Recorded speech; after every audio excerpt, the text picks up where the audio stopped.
ایک شخص نے کہا کہ اس نے اپنی شادی کے بعد جو زندگی شروع کی، کچھ عرصے کے بعد اختلافات شروع ہو گئے اور اختلافات کی وجہ سے سسرال کی طرف سے یا کچھ خاندان کے لوگوں کی طرف سے مجبور کیا گیا کہ وہ اپنی بیوی کو طلاق دے دے۔ تو اس نے اپنے خاندان والوں کے اس پریشر کی وجہ سے بیوی کو طلاق لکھ دی، باقاعدہ تحریر میں لکھ دی، لیکن اسے کنوے نہیں کیا۔ اور کچھ عرصے کے بعد پھر معاملات سلجھنا شروع ہو گئے اور وہی لوگ جو پہلے طلاق پر اصرار کر رہے تھے وہ اپنی بات پر شرمندہ ہونے لگے اور اب وہ سوچنے لگے کہ واپسی کا کیا راستہ ہو سکتا ہے۔ اس پر ہم نے کئی دفعہ بات کی ہے، لیکن ہمارے معاشرے میں چونکہ جہالت زیادہ ہے اور جہالت سے زیادہ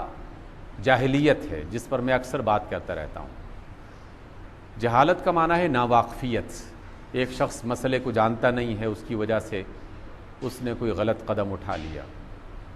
اور جاہلیت ہے کہ ایک شخص مسئلے کو جانتا بھی ہے لیکن محض کسی ہٹ دھرمی کی بنیاد پر، غصے کی وجہ سے، کسی مخالفت کی وجہ سے اس کام کو غلط انداز میں کروانے یا کرنے پر مجبور کر رہا ہے یا ہو رہا ہے۔ یہ جاہلیت ہے۔ ہمارے ہاں جاہلیت چونکہ پائی جاتی ہے اور جہالت بھی موجود ہے ایک بڑی حد تک، اس وجہ سے اس طرح کے مسائل پیش آتے ہیں۔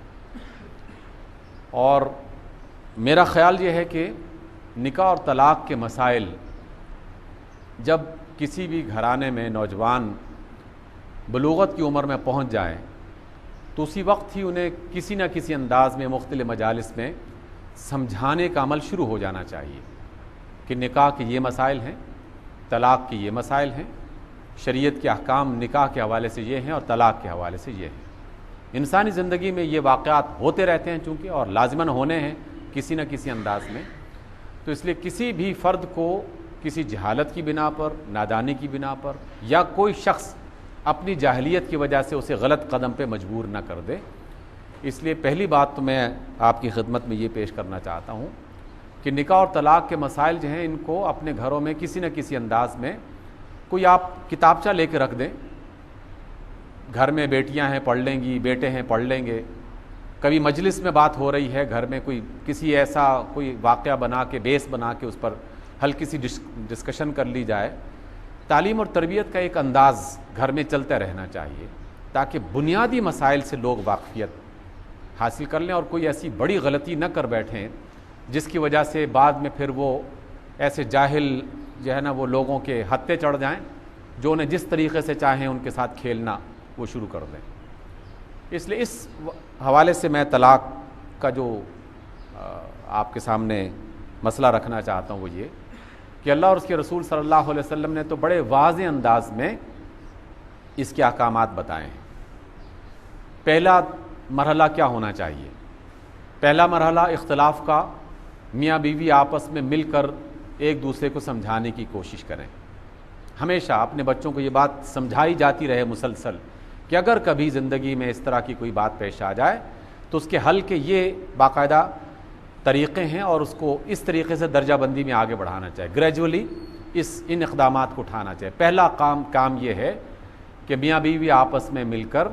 ایک دوسرے کی غلط فہمیاں دور کرنے کی کوشش کریں، اور اس سے زیادہ بہتر اور کوئی طریقہ نہیں ہے۔ اس سے زیادہ بہتر کہ جو میاں بیوی کے درمیان میں اختلافات ہیں، بجائے اس کے کہ خاندان والے ان کے بارے میں معلومات حاصل کریں، ان کو جانیں اور کچھ لوگوں کو پھیلانے کا موقع مل جائے، دونوں آپس میں مل کر ایک دوسرے کی بات بالکل کھل کے کہیں اور ایک کھل کے سنیں اور معاملات کو سلجھا دیں۔ لیکن اگر معاملہ نہیں سلجھ رہا تو پھر قرآن کا حکم یہ ہے کہ ایک سمجھدار آدمی لڑکے والوں کی طرف سے اور ایک سمجھدار آدمی لڑکی والوں کی طرف سے، یا دو بندے ادھر سے سمجھدار آدمی اور دو بندے ادھر سے سمجھدار آدمی، ان کو اس مسئلے میں شامل کر لیا جائے کہ ہمارے ہاں یہ مسئلہ چل رہا ہے اور بگاڑ کی طرف ہم جو ہے مسلسل بڑھ رہے ہیں، اور آپ اس میں ہماری رہنمائی کریں کہ ہمیں کیا کرنا چاہیے۔ وہ دونوں مل کر دونوں کو آپس میں ملا کے بٹھا کے بات سن کے ان کو حل کرنے کی کوشش کریں۔ اگر بات پھر بھی نہیں بن رہی اور تمام تر صلح کی کوششیں ناکام ہو چکی ہیں تو پھر پہلا مرحلہ کہ ایک طلاق دے دی جائے۔ ایک طلاق کے بعد اس خاتون کو اپنے ہی گھر میں رکھا جائے، اسے اس کے والدین کے پاس، عزیزوں کے پاس نہ بھیجا جائے، اپنے ہی پاس رکھا جائے۔ یہ بھی مسئلے میں سمجھا دیا جائے، انہیں بچپن ہی سے یہ بات پتہ ہو لوگوں کو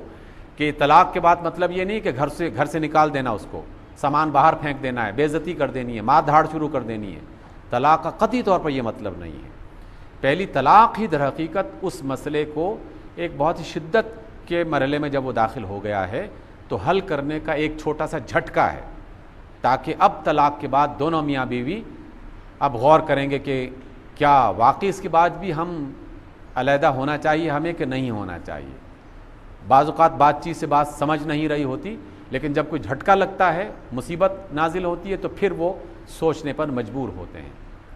اور اگر بات بن جاتی ہے تو بہت اچھی بات، واپسی اختیار ہو سکتی ہے۔ بات نہیں بنی تو پھر ایک مدت کے بعد، ایک طہارت کے بعد دوسری طلاق دے دی جائے، اور پھر بھی بیوی کو اپنے گھر میں رکھا جائے اور صلح صفائی کا معاملے کو رفع دفع کرنے کا سلسلہ جاری رکھا جائے۔ بات چیت کسی نہ کسی طریقے سے خاندان والوں کی طرف سے چلتی رہے، اور پھر اگر بات نہیں بن رہی تو پھر تیسری مرتبہ طلاق دے کر مکمل طور پر علیحدگی اختیار کر لی جائے۔ ٹھیک ہے نا، یہ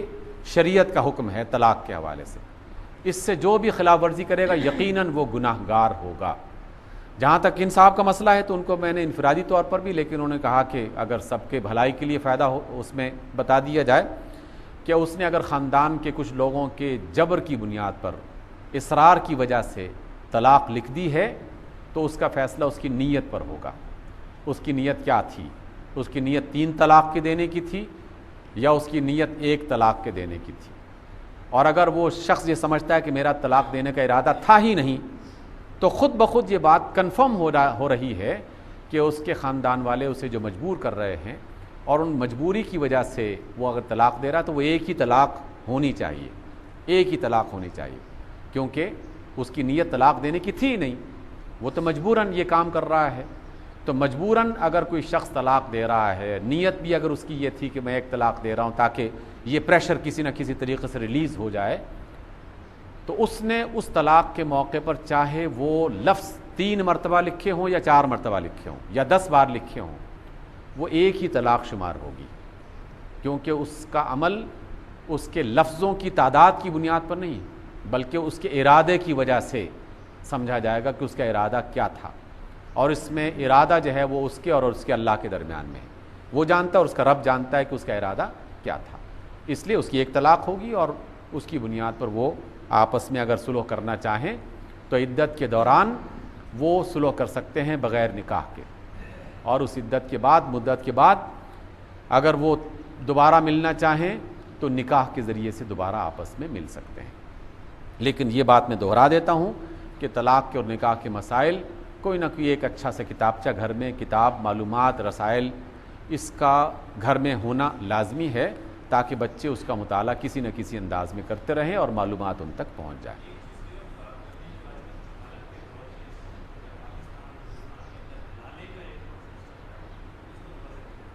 میں نے اس کے بارے میں پہلے بھی کہا، یہ حلالہ جو ہے یہ صرف جہالت نہیں ہے بلکہ یہ نافرمانی ہے اللہ کے رسول صلی اللہ علیہ وسلم کی، نافرمانی ہے، اور اللہ کے رسول کی نافرمانی جو کرتا ہے وہ بغاوت ہے در حقیقت دین اسلام سے، وہ اللہ اور اس کے رسول کے ساتھ مذاق کر رہا ہے اور دین اسلام کے ساتھ بھی وہ زیادتی کر رہا ہے، اس لیے حلالے کا دین اسلام میں کوئی تصور نہیں ہے۔ جو بات لوگ اس کو استعمال کرتے ہیں وہ بالکل غلط اور شیطانی جو ہے وہ ہوسناکی کی بنیاد پر اس بات کو استعمال کرتے ہیں۔ قرآن حکیم میں جو اس کا فیصلہ فرمایا بہت واضح، کلیئر، اس میں کوئی الجھن نہیں ہے کہ 3 مرتبہ طلاق دینے کا حق مرد کو حاصل ہے۔ 3 مرتبہ طلاق اگر اس نے سوچ سمجھ کر تمام تر طریقوں کو اختیار کر کے دے دی ہے، اب اس کے بعد واپسی نہیں ہو سکتی۔ اب واپسی کی صرف ایک شکل ہے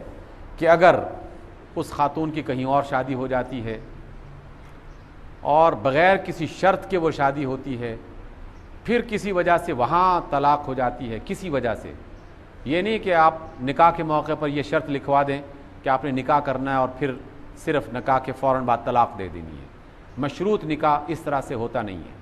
اس کو اللہ اور اس کے رسول صلی اللہ علیہ وسلم نے ناپسند فرمایا، اور اس لیے اس طرح کے عمل کو غلط کہا جاتا ہے، مشروط طریقے سے نکاح کرنے کے عمل کو۔ اس وجہ سے اگر اس کا نکاح کہیں اور ہو جاتا ہے، پھر اتفاقاً کوئی حادثہ ہو گیا،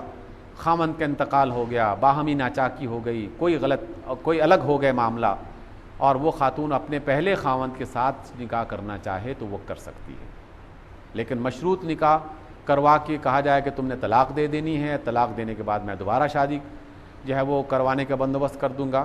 اس کا کوئی تعلق نہیں ہے۔ پاکستان ہندوستان میں اگر کچھ لوگ کر رہے ہیں تو یہ اللہ اور اس کے رسول کے ساتھ کھیل کر رہے ہیں۔ یہ شرعی وقفہ کتنا ہے پہلے اور دوسرے؟ یعنی ایک طہر کے بعد، ایک پاکیزگی کے بعد آپ اس